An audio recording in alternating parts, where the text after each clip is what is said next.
Stories.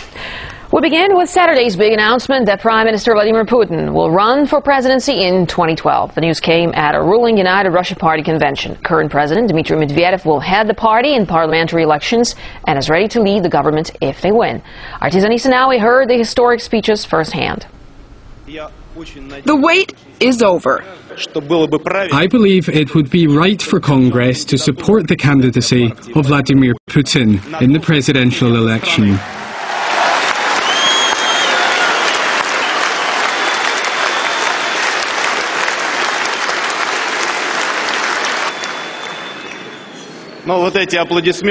This applause means I don't have to explain what kind of experience and authority Vladimir Putin has. And I'd like to say something else. Despite rumours that there's been a split within our tandem, I can say that this is a well-thought-through decision. Putin is running for president.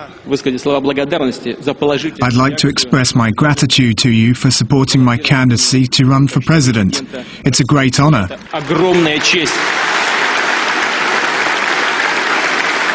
And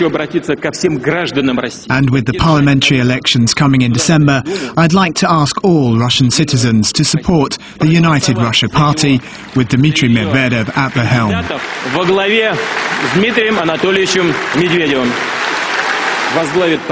I'm convinced he'll become Prime Minister and will continue to thoroughly modernize our society. The tandem now running on a platform of taking Russia through the next decade, promising more growth and stability with their party United Russia in December's parliamentary elections and next year's presidential run. Both Putin and Medvedev have their work cut out. United Russia's popularity has been falling in recent years. By making such a move, the duo or tandem, as you say, they send a political message to Russians as well as to the world that this duo is not outdated, it is not obsolete. This is a viable construction which can work for years. You see, it is quite effective. And so was the announcement. Even the delegates there were absolutely taken aback when the announcement was finally confirmed. Of course, everybody expected it, but it must count as one of the best-kept secrets, really, in recent political history. The West has already started emphasizing how much the move lacks surprise. I'm sure that some of the opposition political commentators have mentioned to you throughout today is, of course, the risk of political stagnation.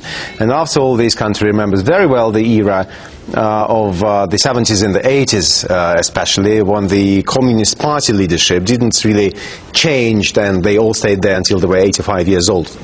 Now, I would rather disagree with those who predict stagnation in Russian politics for one simple fact. And this is the health issue.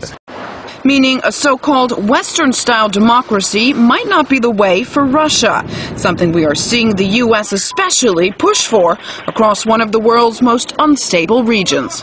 I think it's really disgusting how the U.S. has used the Arab Spring to try to use it to put in their new dictators, their new friends, and their fictitious democracies to be able to control oil and control these populations. Countries like Russia just want stability.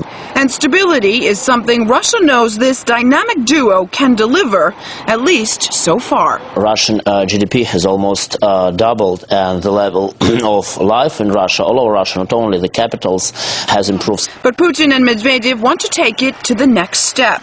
With a reshuffle in United Russia already underway, new faces, transparency, less corruption, and more growth are all part of the platform. The intrigue is dead, and now the real work begins. United Russia has to convince the country they are the party to move past stability towards further development and show the West Russia has a right to its own style of democracy. Anisa Nawe, RT, Moscow.